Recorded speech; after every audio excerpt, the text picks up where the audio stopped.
Bom, Espiritismo, o futuro das religiões. Essa é uma afirmação de Leon Denis, né? E é uma questão que muita gente leva literalmente, né, a sério. Né? E as questões e as interpretações literais são sempre complicadas, né? Sabemos bem que desde a antiguidade Jesus tem enviado seus missionários, né, para a implantação dos valores morais da humanidade. Isso nas diversas regiões do globo, né, por toda parte, onde pudesse ser gradativamente absorvido, né? Lógico que para chegar a essas mensagens teria que ter um mínimo de evolução em cada região, né? As civilizações mais antigas, como na China e na Índia, registram grandes sábios transmitindo esses conhecimentos, desde a mais remota antiguidade. Nós, espíritas, consideramos que a primeira grande revelação foi transmitida por Moisés, né, cerca de 1300 anos antes de Cristo, a um povo hebreu, primitivo, após 400 anos de escravidão no Egito, impregnado de superstições, com a importante missão de implantar o monoteísmo, né, era um povo cheio de superstições, e as leis morais básicas essenciais conhecidas como os 10 mandamentos. Porém, devemos considerar que os missionários que Cristo enviou ao Oriente, na Antiguidade, também transmitiram, em parte, de alguma forma, esses mesmos ensinamentos, ou parte deles. Todas as religiões foram afetadas por fatores humanos na sua transmissão, adaptadas ao nível de cultura das populações nas suas épocas, mas tiveram seu importante papel na contribuição da construção da consciência espiritual da humanidade. Cristo veio nos trazer a orientação moral universal e corrigir o rumo tomado pelo judaísmo de cultos exteriores, orientado, sim, pelos mandamentos de Moisés, trazidos por Moisés, mas com uma atuação excludente dos demais povos, né, e culturas, defendendo a postura do povo escolhido. Então, Jesus veio ainda corrigir a imagem do Deus que pune, a ser temido, né, o apresentando agora como o Deus Pai de amor, o que nos torna todos irmãos. Olha que salto quântico, né? O nível cultural e intelectual daquela geração não permitiu que Jesus aprofundasse a sua doutrina em todos os aspectos, se atendo aos pontos mais essenciais, como o perdão e o amor incondicional, que são desafiantes até hoje.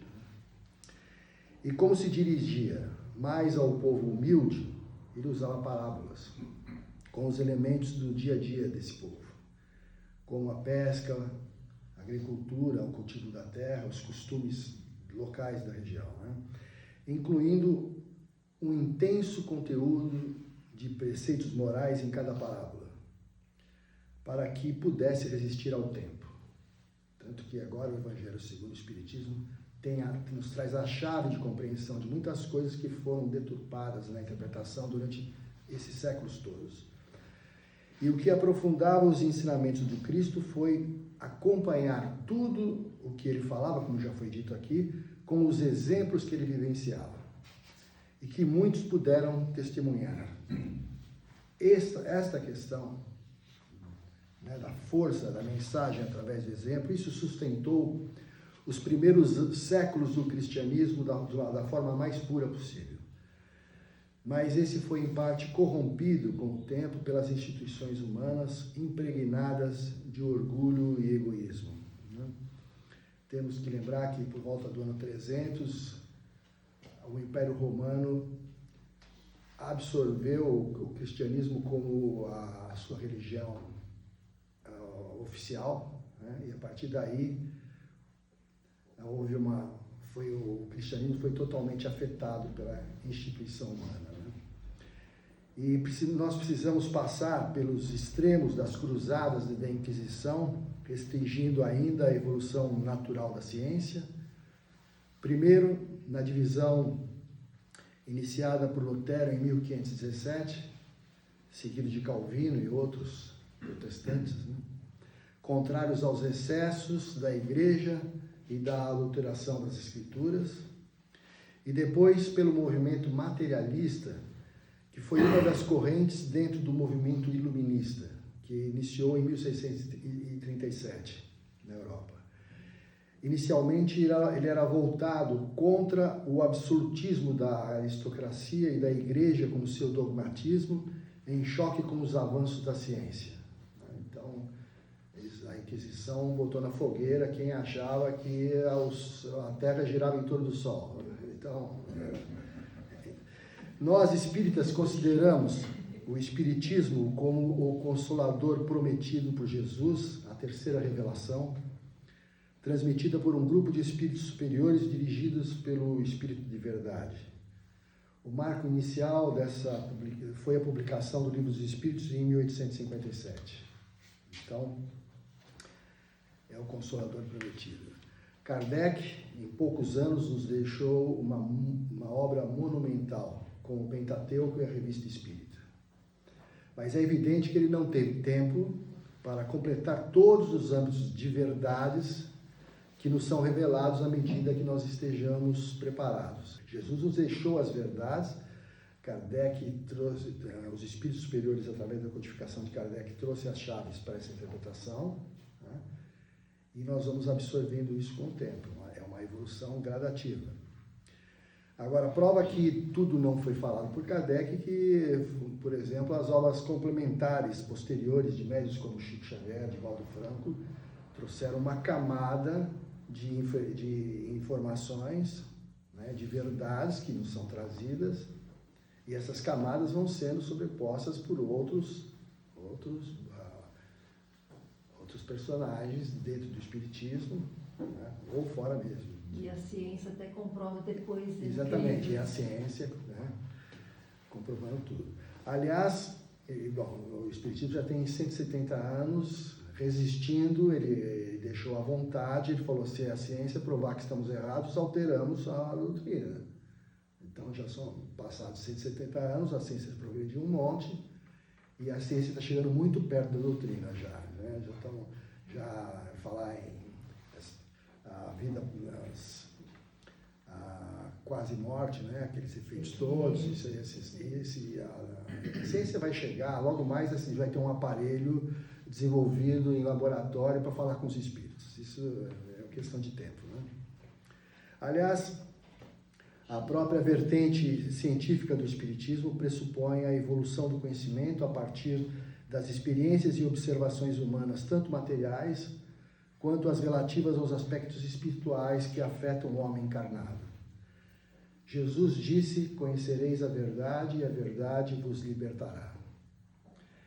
As grandes contribuições do Espiritismo incluem a reconstituição da verdade dos ensinamentos de Jesus, que foram deturpadas ao longo do tempo, e através de interpretações trazidas por espíritos superiores, bem como a postura da fé raciocinada, baseada em princípios que unem ciência, filosofia e moral.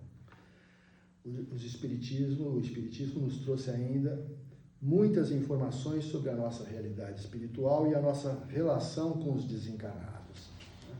Além de muitas outras coisas. As verdades contidas nos ensinamentos espíritas serão necessariamente absorvidas por todas as religiões. Daí o futuro das religiões nesse sentido. Pois só a verdade resiste ao tempo. Os enganos e omissões desaparecem com a evolução, com certeza, né? Cada religião poderá manter os seus ritos e doutrinas conforme os seus costumes, né, e preferências, desde que não conflitem com essas verdades, que são universais, atendendo à natural diversidade entre os grupos humanos. Se os budistas usam mantras, ou se os católicos usam o ritual da Eucaristia, que é a distribuição de hóstias consagradas, da forma, numa interpretação literal de uma passagem do Evangelho, que Jesus disse, fazer isso em minha memória, né? Então, é uma versão Mas qual é o problema? Qual é o problema deles manterem esse ritual? Algum problema? Não, nenhum problema. Se os evangélicos e judeus eles querem guardar o sábado e não o domingo, como os católicos, qual é o problema? Não dá para imaginar que qualquer religião vá resistir por muito tempo a realidades como a reencarnação e a comunicação com os espíritos. Pelos médiuns, mesmo porque há médiuns em todos os lugares, mesmo dentro de todas as religiões. Ou não vai poder resistir, por exemplo, professar as penas eternas. Isso não existe há um tempo, obviamente. Isso, aliás, a própria Igreja Católica já não fala mais diretamente nesse assunto. Eles já tomam muito cuidado, e minha família era muito católica, tal, aí eu tive contatos, eu tenho amigos padres que não falam isso da boca para fora, de penas eternas. Isso é absolutamente incompatível com a infinita bondade de Deus, Então, aos poucos as verdades irão se incorporando em todas as doutrinas, que convergirão ao essencial e poderão se diferenciar um pouco na forma apenas. Se você pegar um planeta ditoso ou um planeta mais elevado, não está todo mundo fazendo tudo da mesma forma, não. Cada um tem a sua... É natural da natureza, a diversidade faz parte, é uma característica universal. As pessoas são livres para se expressar de formas diferentes. Imagina todo mundo fazendo a mesma coisa como ritual. Isso não é o propósito universal. Existe a diversidade, a natureza, a gente vê a diversidade da natureza em todos os aspectos, inclusive no comportamento. O importante será que todos atendam ao chamado do plano evolutivo de Deus para nós, que é conduzido pelo Divino Mestre Jesus, que governa o desenvolvimento da humanidade na Terra. E o ideal seria iniciar agora um debate aqui sobre esse assunto, mas vou só agradecer a oportunidade de trazer essa reflexão, esperando que todos nós observemos ao chamado do Espírito de Verdade, que está no Evangelho segundo o Espiritismo, no capítulo 5, que ele diz: Espíritas, amai-vos. Eis o primeiro ensinamento. Instruí-vos, eis o segundo. Que assim seja.